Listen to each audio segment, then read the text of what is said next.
Okay, good afternoon, class. Good afternoon, ma'am.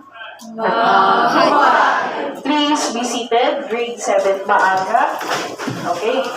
So our lesson for this afternoon is all about information sources. Okay, now let's go over the different objectives. Who would like to read the first one? Who would like to read the first one? Yes? Letter A. Locate information using varied information sources. Okay, thank you. Next one, Nathan. Please read the second one. You can come closer. Get ready also. Cassie. Become familiar with varied information sources and their function. Okay, thank you. And then the last one, please read. Letter C. Create a newspaper article analysis. Okay, so those are the things that we have to achieve for this afternoon. Okay, so we'll try to make our lesson as natural as possible. So I have placed here cameras for us to take how we do our lesson in English 7, but please still act as natural as possible.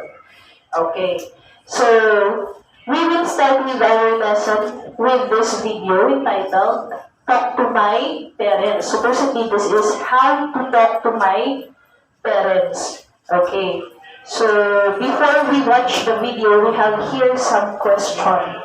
Okay, the first one, everybody, as a class, please read. Who? 1, 2, 3, go. Who are the first people whom you ran to for advice when you were young? Why? Okay, the second one. When you grow older, what challenge or problem do you encounter when you seek advice from your parents? Okay, we still have some. The third one, louder. 1, 2, 3, go. What does Proverbs 15:22 say about not talking to your parents? The fourth one. What should you do to be able to communicate with your parents well? Okay, so well. And then the fifth one. Again, please read 1, 2, 3, go. What can you say about the information in the video? Was it helpful? So later on, you will be answering these questions. And some of your classmates might also, okay, ask you to elaborate your answers. So you will do critiquing later on. Let us play the video. Everybody, please listen carefully. Okay. And then, of course, you watch with focus.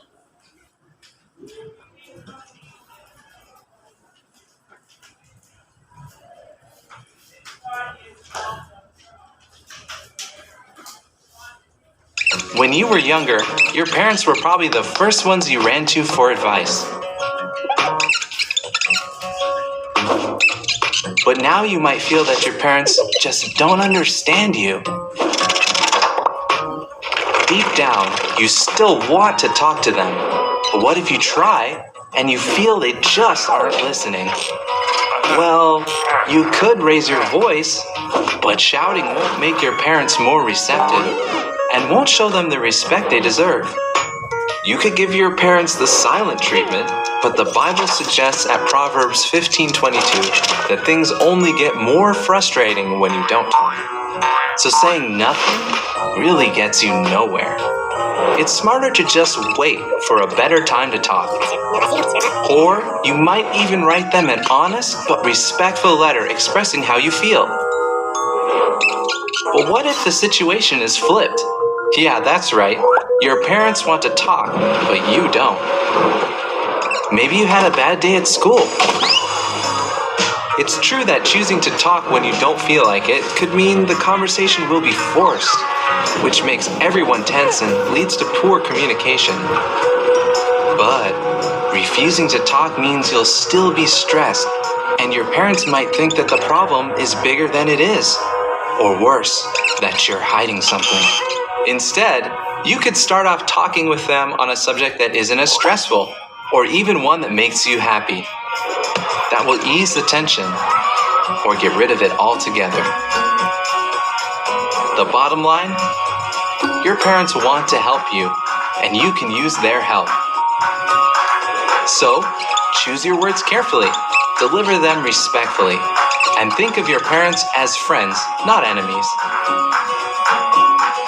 Because let's face it, you'll need all the allies you can get to cope with the challenges that lie ahead.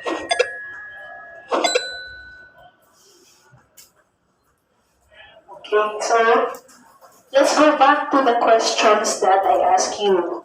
And it's nice that I saw some taking notes. Should I play for the second time? Yes or no? Yes. Louder, please. Yes.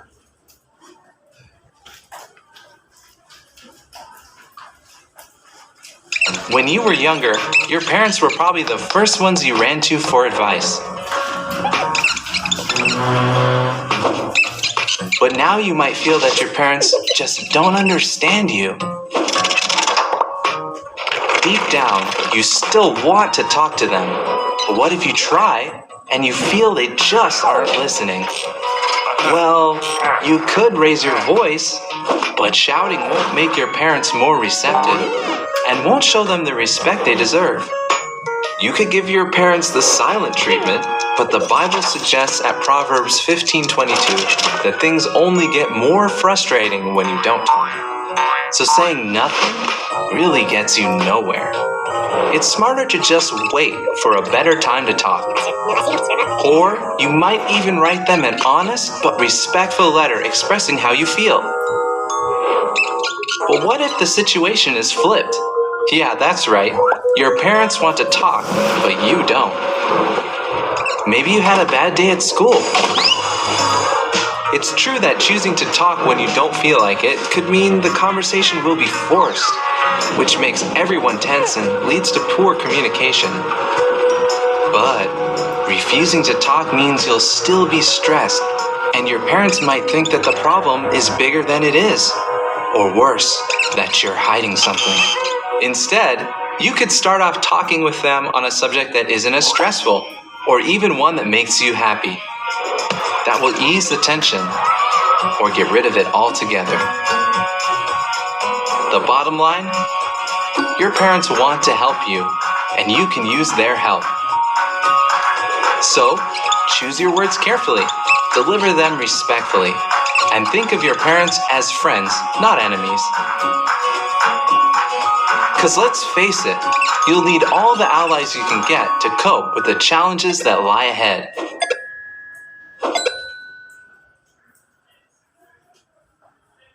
Okay, so now let's go back to the questions that I have shown you earlier.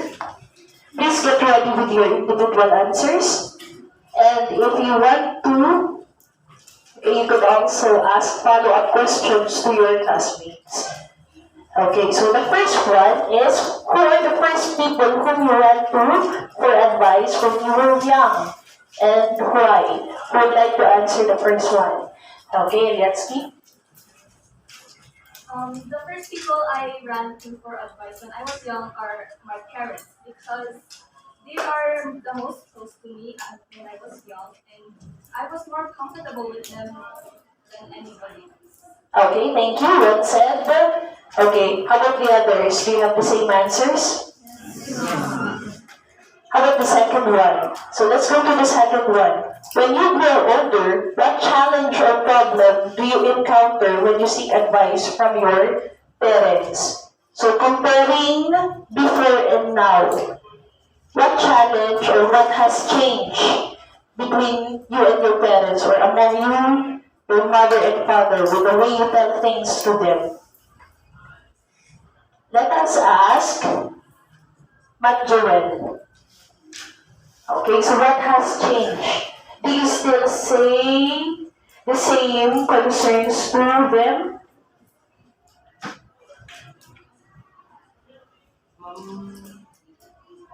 The problem that I'm afraid to encounter would be them misunderstanding what advice I'm about to seek. Can we repeat what you're saying? What problem I'm afraid of happening now is it's possible that they will misunderstood it. Okay, so if he asks an advice, probably he might be misunderstood or misunderstood. How about let us also ask Ashanti?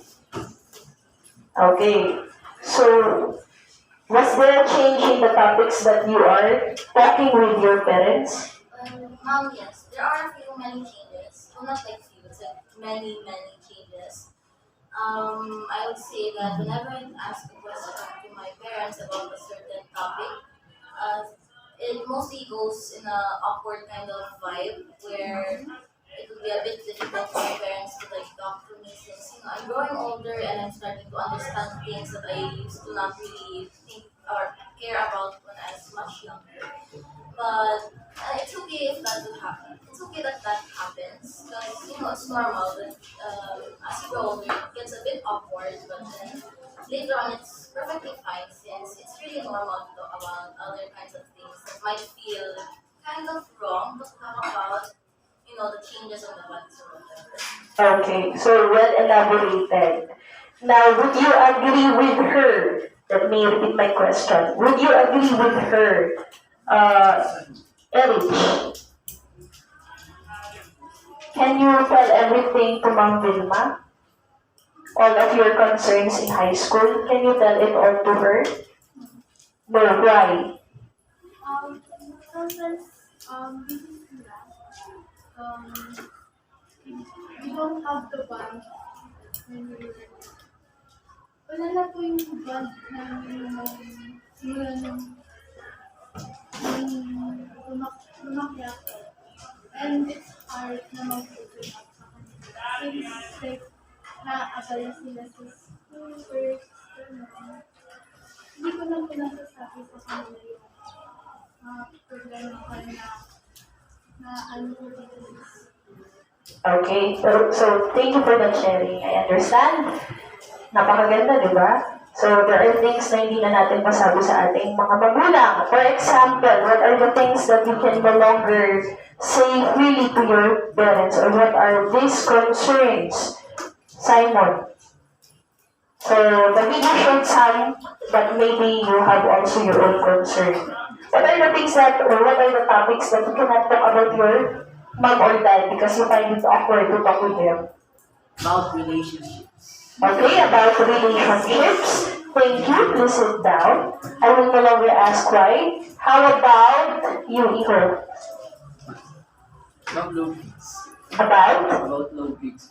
Okay, about your grades. So, it would be awkward if you have low grades and then, of course, they will ask you, what did you do?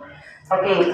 Other topics that you find it awkward to talk with your parents. Miss Baras. So, relationships, what else? Low grades, what else? The question is, what are the topics that you find it awkward to talk with your parents? Okay, about your problems with your siblings. Thank you. Next question. Okay, we go back to a Bible text, Proverbs 15:22. So, for now, you are Christians. Okay, at least we have some. For non-Christians, anyway, these are just sharings that we would like you also to have. Okay, here. So what did Proverbs 15:22 mention? So I can see that you have your Bible. That's good. Proverbs 15:22 says, "Without counsel, plans go out, but in the multitude of counselors, they are established." Okay, so kindly elaborate that one. So, well shared and well executed in terms of using information sources. Thank you, Iho. Okay, so what else does it say about your parents? We go back now to the video. So what is the advice? It has something to do with the way you talk to them. Are you going to apply silent treatment? Mom, it says that not talking to your parents will make the situation more frustrating. Okay, so well said. So in connection to what your classmate said earlier, you have to talk to them and do not practice silent treatment. We go to the fourth question. Everybody please go back to the fourth question. Please read 1, 2, 3, go. What should you do to be able to communicate with your parents well? Okay, so there were things that were given to you as an advice. Kindly give us why. So in order to communicate with them better, what should you do? So based on the information in the video, what should you do? Yes? Ladies first? Okay. Well, ma'am, a solution so you can be able to communicate with your parents well. As seen from the video, it says that you should probably talk about something positive. Okay, so say something positive. Thank you. Very good. Next. What else? Ma'am, she took my answer. The same answer. Yes.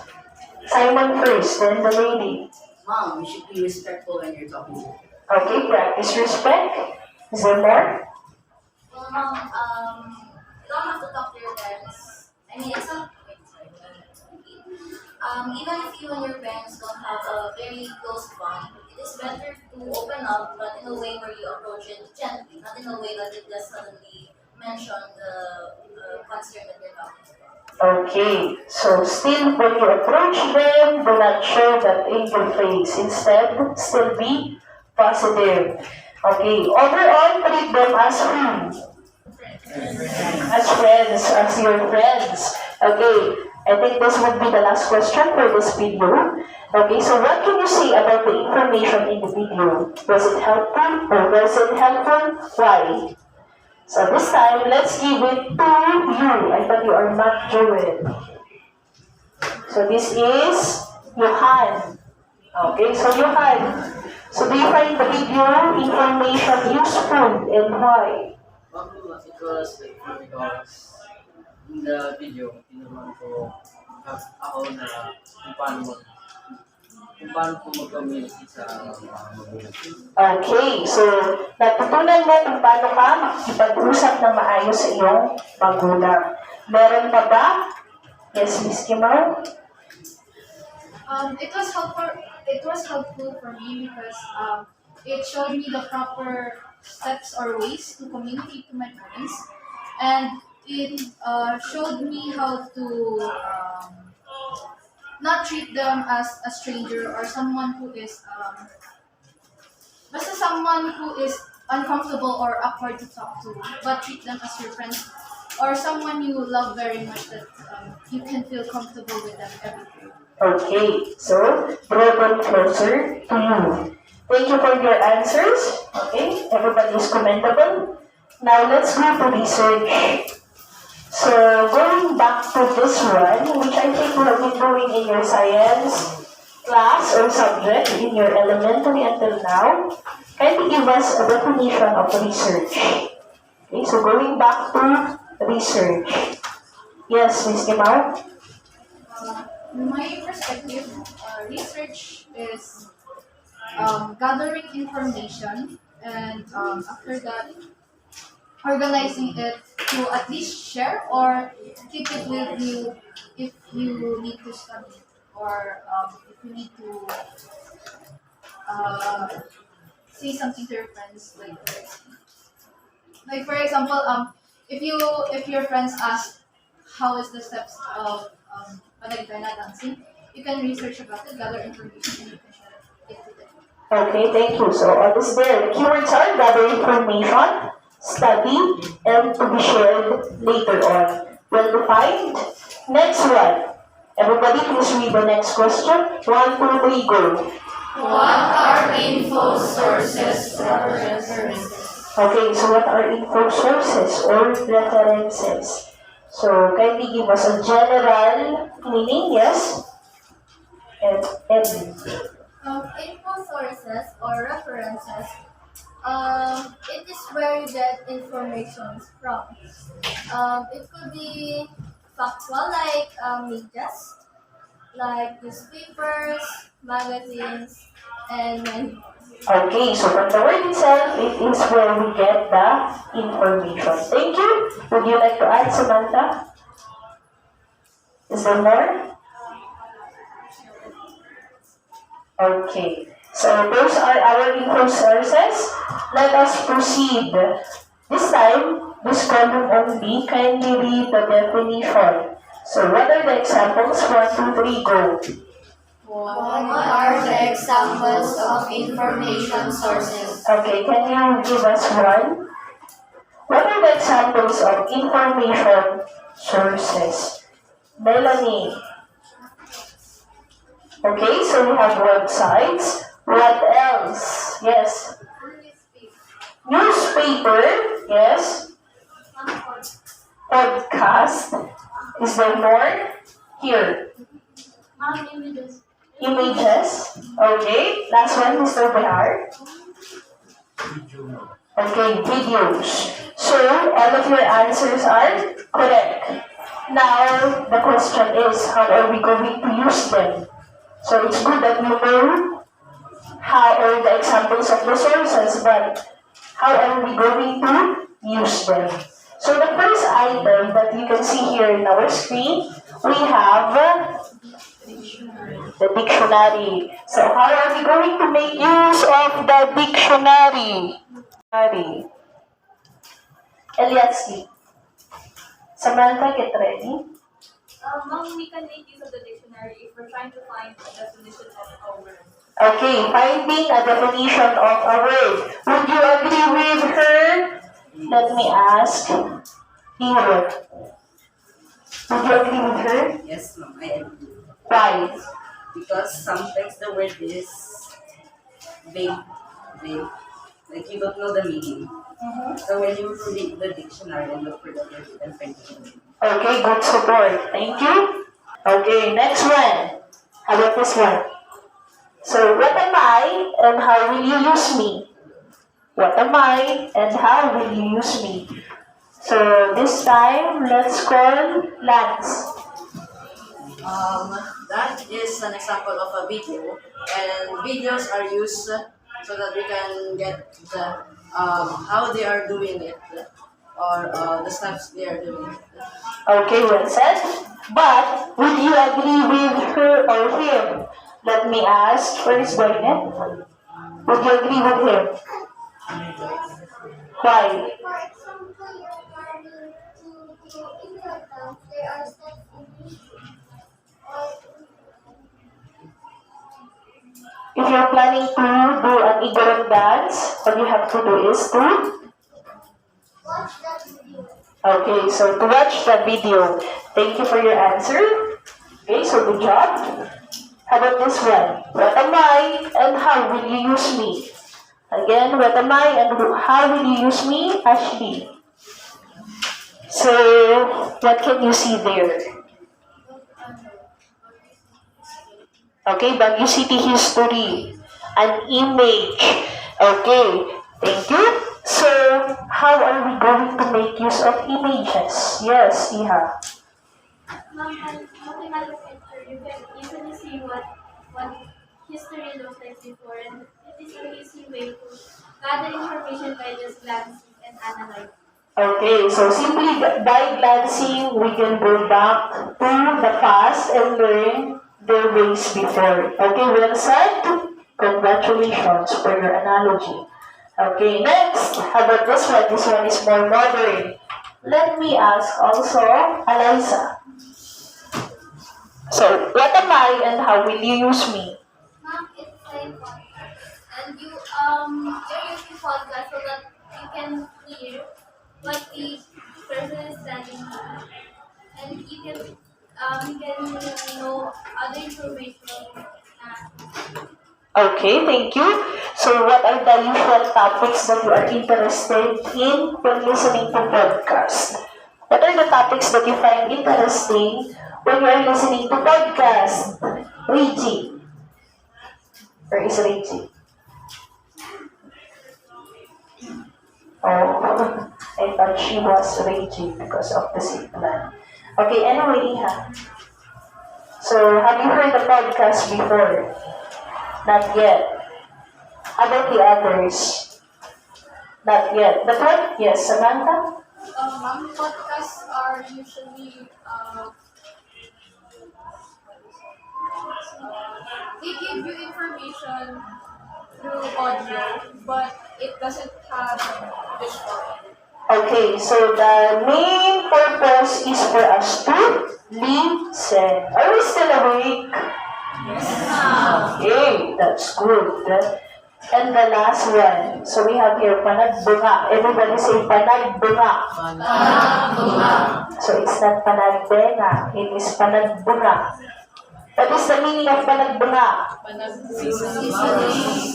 Okay, it is when the flowers bloom. That's why it says bunga. Okay, so what kind of information source do we have in France? Yes, Mr. Salupe. Please stand. Ma'am, I think it's a magazine. Okay, that's correct. So, what information can we see from magazines? Okay, let me repeat. What information can we see from magazines? Zoe. Now we can see different pictures of things that are going on here. Okay, so different pictures about the things going on in the area, plus text to explain them. Okay, thank you. Next, everybody, loud and clear. Let us practice once more reading. Please read. 1, 2, 3, go.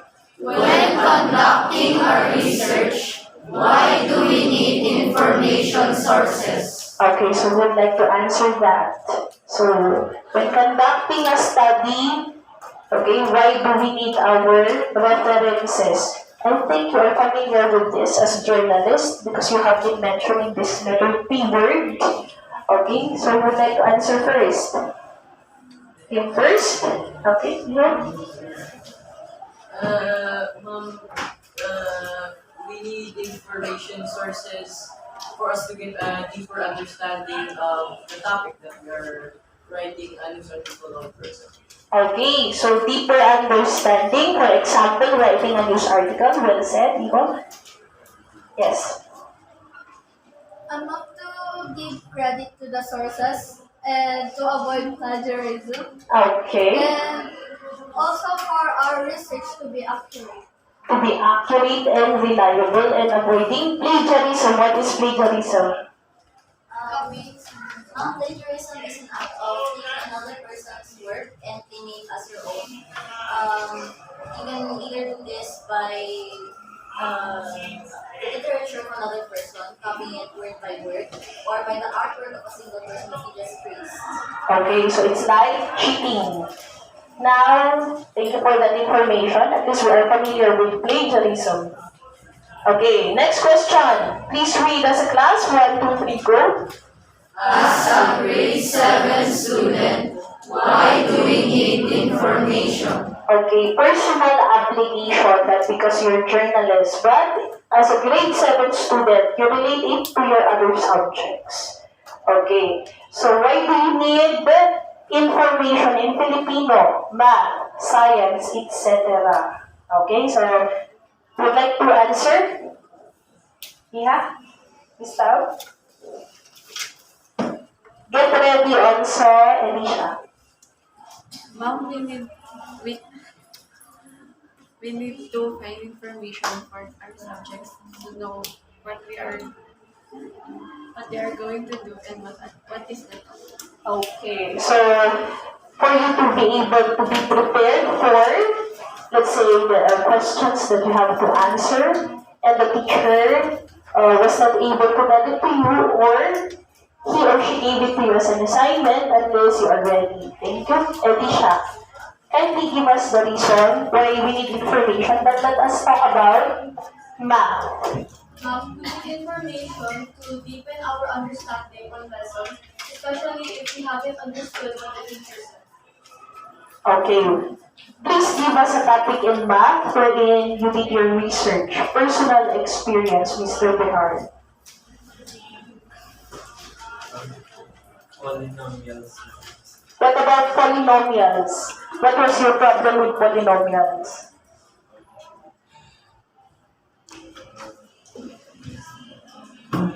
What did you research about polynomials? What information did you get about polynomials? Sister, you get Did you research about the different examples of polynomials? Okay, so to serve as your basis. Okay, so you research about polynomials and its examples so that you have a basis. About Earyl Filipino, what information? The question is, what information did you get for your Filipino class? Are you not asked to do research or pananaliksik? You are.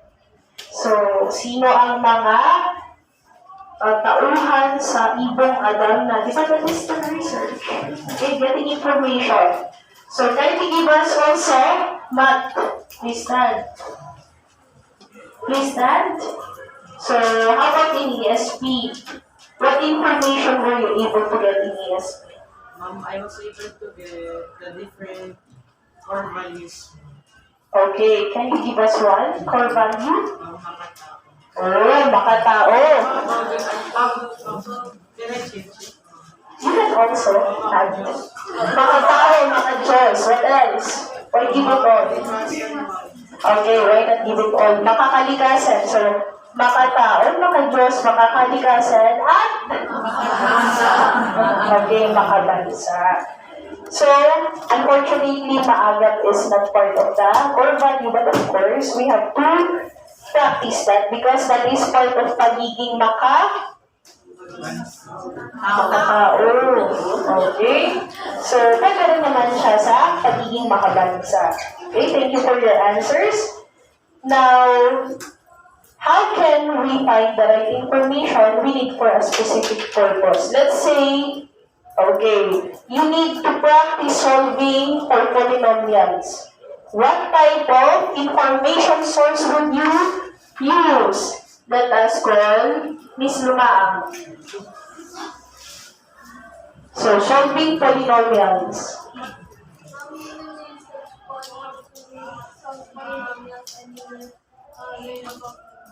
What will I use in order to research? What kind of source? Okay, books or search engines. What if my teacher asks me to draw like Picasso? Okay, so what kind of information source will I use? Let's go back to Mr. Madlon. So if the teacher said or told you that you have to draw like Picasso, what would be your information source? One of my information sources would be Google. Okay, you're going to make use of websites. Thank you. Okay, now let's go to your news article analysis. This will be very brief. So, people in front, can we distribute for your line?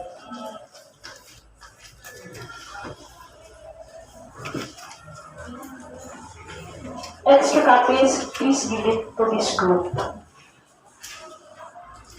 Now, in our video recording, okay, we would like also to show how we read in SPJ7. So, let us practice also our reading, proper reading of the article. Thank you. We still have extra copies here. Yes, you may. Who does not have yet his or her copy?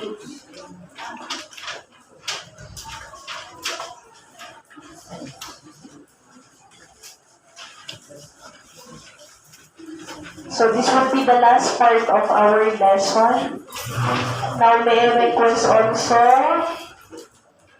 Melanie to get ready with the summary of the lesson. The same with Nathan. And Abigail.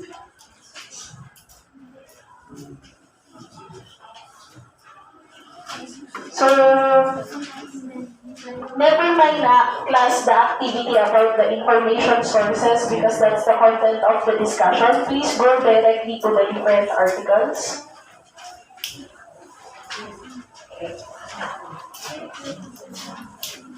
Everybody, please hold your copy. As a class, we are going to read the article. Please start with the title until the last word, which is government. Okay? Loud and clear. Everybody, please read. Start with the title. 1, 2, 3, go. Firecracker ban states. Mayor City Mayor's Office.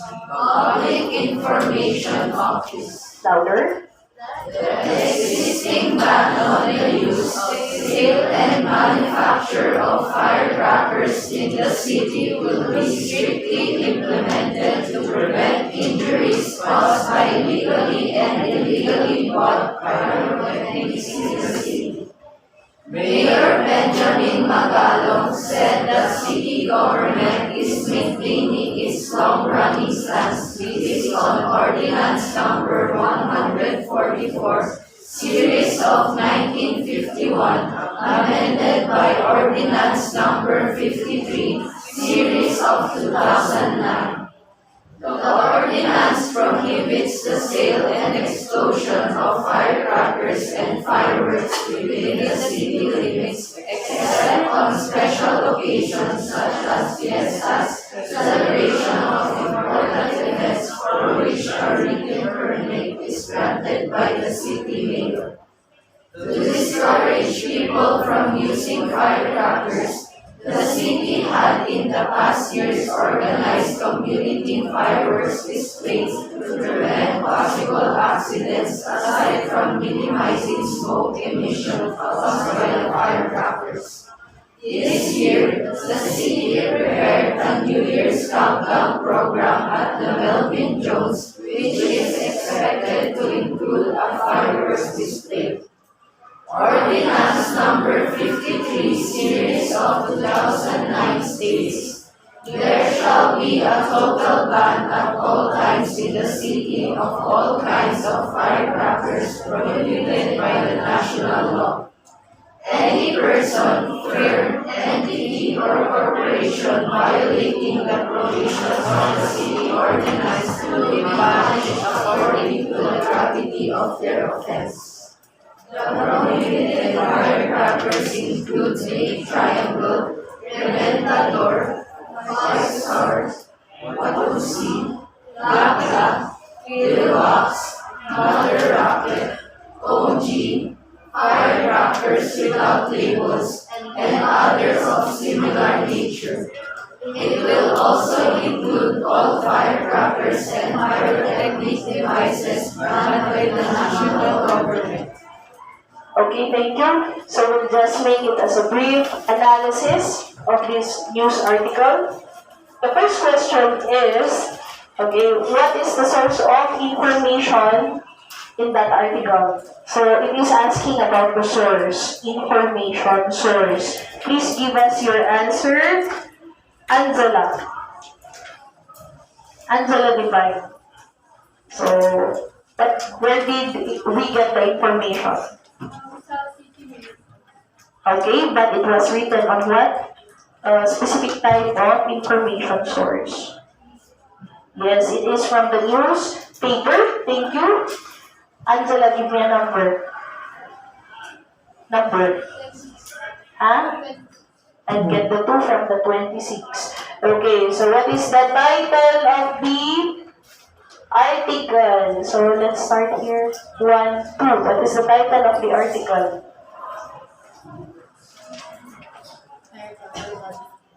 Huh? Louder? Okay, so firecracker ban stays. Who is your best friend here?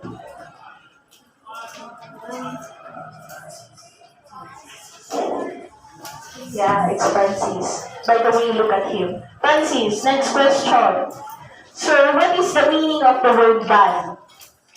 The meaning of the ban is Okay, so the meaning of the word ban is not allowed. Francis, what is your favorite color? Red.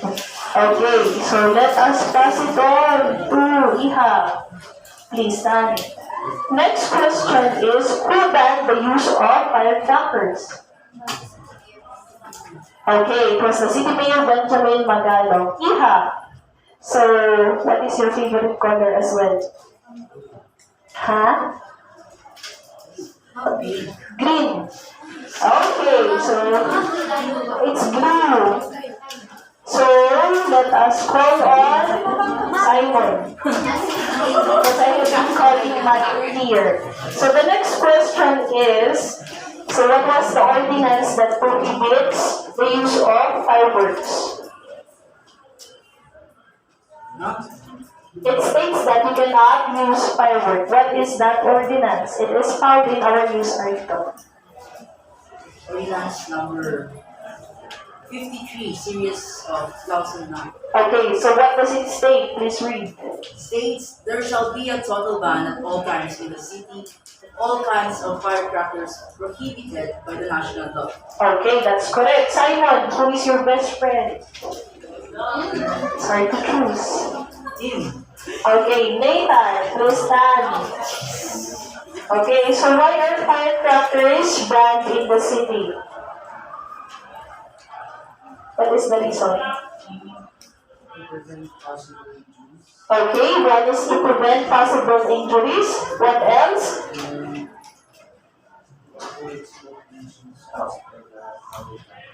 Okay, so good. That means you were able to locate the information well. Thank you for that. Nathan, who is your best friend? Johan, please stand. You're not the best friend. How's that? Okay. So going back to our discussion. Where was the New Year's countdown held? What is your favorite color? White.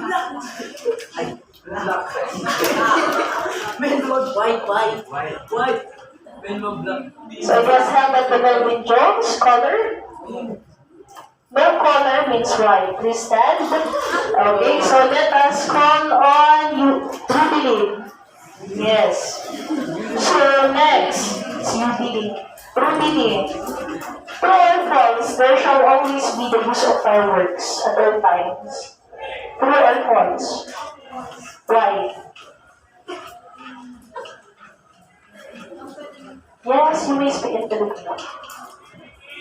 Though you are encouraged to speak in English.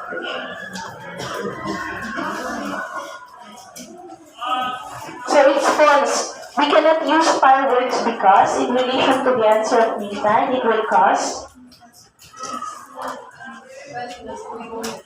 Okay, smoke emissions. Thank you. And the last one, please enumerate the firecrackers that were banned in our city. Simon, who will you volunteer from this class?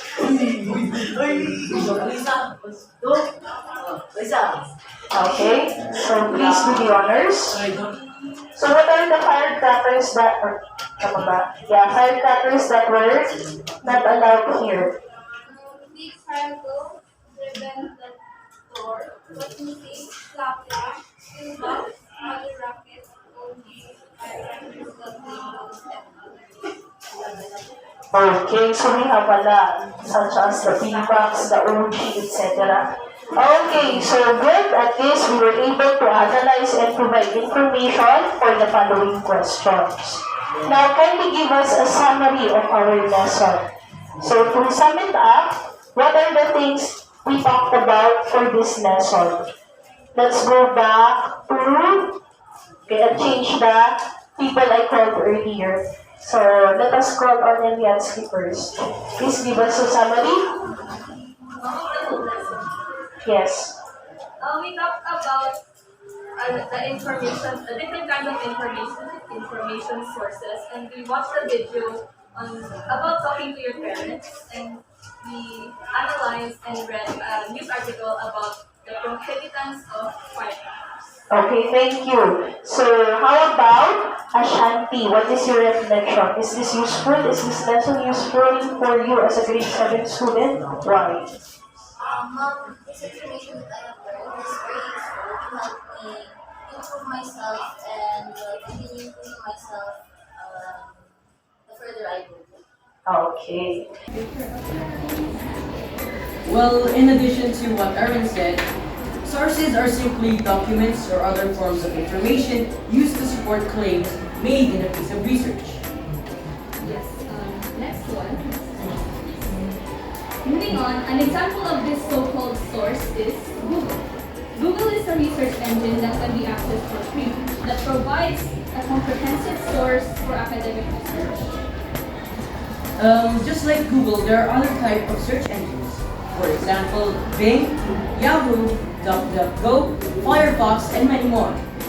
From these search engines, websites are found. A website is a page or collection of pages on the internet that may contain information about a certain topic. So, do we have questions about our lesson for today? No. If there is none for the assignment, please review for the summative test tomorrow. Okay, so the coverage is still on the things that we discussed today. Everybody, please stand. Goodbye and thank you, class. Goodbye and thank you, Mom. Okay, please sit down and wait for the next teacher.